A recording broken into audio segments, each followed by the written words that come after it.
오늘은 창세기 30장에 대해서 묵상하도록 하겠습니다. 야곱은 14년이라는 아주 긴 세월을 외삼촌 라반에게 봉사를 하고, 그 기간이 이제 끝나자 그때 나이가 이제 91세가 됩니다.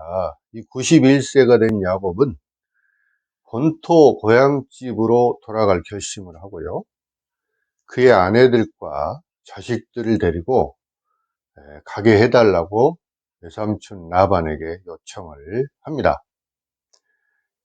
자, 이렇게 이제 야곱이 귀향을 결심한 것은 단순히 객지 생활의 그 어려움이나 또는 고향에 대한 향수 때문만은 결코 아니었다는 것입니다. 그가 돌아갈 언약의 땅, 약속의 땅, 그 가나안 땅을 야곱은 한시도 잊지 않고 돌아갈 날만을 기다린 것입니다. 여러분, 오늘 우리도 마찬가지입니다. 하나님의 백성은 이 땅이 우리가 잠시 머무르는 곳, 이 땅에서 우리는 나그네일 뿐, 우리가 돌아갈 본향은 하늘 가나안이라는 사실을 결코 잊어서는 안 될 것입니다. 자, 본문은 야곱이 외삼촌 댁에서 풍성한 이제 재물들을 얻어 마침내 고향으로 돌아오는 장면이 소개되고 있습니다. 야곱은 형 에서와 아버지 이삭을 속이고 에서의 장자권을 빼앗은 후에 외삼촌 라반의 집으로 도망을 해서 14년 동안이나 불철주야 아주 열심히 성실하게 일했습니다. 14년 동안 외삼촌 라반의 그 갖은 술수로 뼈 빠지게 고생만 하다가 이제 고향으로 돌아가고자 결심을 합니다. 그러자 외삼촌은 이 고향으로 가고자 하는 야곱에게 더 좋은 조건을 내세워 붙잡아서 6년 동안 더 일을 하도록 합니다. 자, 그렇지만 야곱은 이러한 부당한 고용계약에도 불구하고 크게 번성하리라는 하나님의 그 언약에 힘입어 그 후 6년 동안 더 수고를 한 후에 많은 재물들을 모아서 20년째 되던 해, 이제 그의 나이가 97세에 다다랐는데요. 드디어 가족들을 거느리고 귀향을 하게 됩니다. 앞에 28장 13절과 15절 말씀해 보시면 하란으로 도망가던 중 베델에서 꿈을 꾸던 그 야곱에게 보호와 인도를 약속하신 하나님이 야곱에게 축복의 손길을 베푸셔서 야곱의 몫이 크게 번성하는 역사가 일어난 것입니다. 자, 이렇게 야곱이 번영할 수 있었던 것은 야곱의 수고나 능력에서가 아니라 하나님의 은혜인 것입니다. 하나님은 택한 자녀들을 항상 살피고자 감찰하시며 또 때를 따라 먹이시고 입히십니다.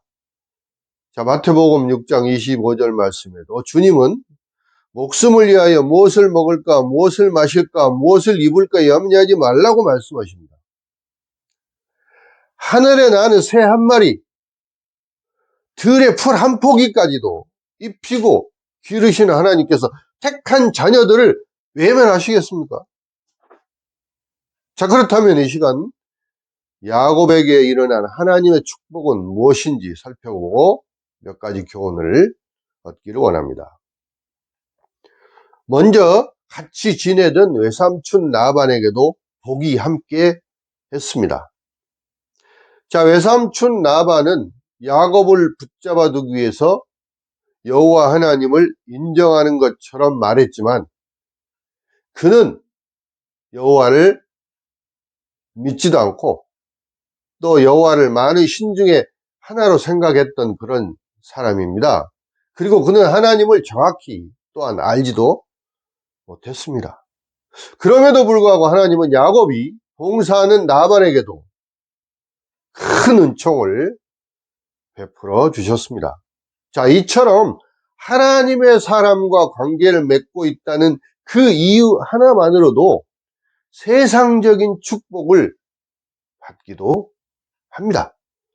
하나님의 사람은 세상에서 그와 관계를 맺고 있는 사람들에게도 하나님의 축복이 임하게 하신다는 사실을 잘 기억하시기 바랍니다. 그리고 하나님은 비상식적인 행위도 좋은 결과를 주시는 분이십니다. 자, 고대 히라빈들은 짐승이 시각적으로 알록달록한 그런 무늬를 보게 되면 생식을 자극을 해서 얼룩진 새끼를 낳을 것이라는 비과학적인 그런 생각을 하고 있었습니다. 그러나 하나님께서는 야곱의 이러한 비상식적인 행위에도 불구하고 초자연적인 축복을 베풀어 주셨습니다. 야곱의 성공은 야곱의 어떤 지혜나 또는 그 능력이 아니라 베델에서 언약을 지키시는 하나님의 은혜에 의한 축복이라는 것입니다. 여러분, 하나님은 언약의 백성에게 은혜를 베푸실 때 그 방법이 비상식적인 것일지라도 하나님의 은혜임을 깨닫게 하기 위해서 축복해 주십니다. 사랑하는 성도 여러분, 우리는 지금 하나님의 축복을 받기에 합당한 삶을 살고 있는지요? 우리는 처음부터 큰 신앙으로 출발한 것은 아닙니다. 우리는 어린아이와 같은 아주 유치한 방법으로 신앙생활을 했습니다. 하지만 하나님은 우리 마음의 중심을 보시고 그 안에 있는 진실을, 그 진실된 마음을 보십니다. 비록 어리석고 유치한 모습이지만, 우리의 그런 모습이지만 하나님은 우리의 그 모습 그대로를 받아주십니다. 여러분, 우리는 하나님이 축복하시면 무슨 일이든지 의미 있게 되고 무슨 일이든지 형통하고 그 축복의 열매가 자신은 물론이거니와 이웃에게까지도 미치게 된다는 사실을 똑똑히 기억해야 할 것입니다. 여러분, 야곱처럼 하나님의 사람으로 축복받는 성도들이 다 되시기를 주님의 이름으로 축원합니다.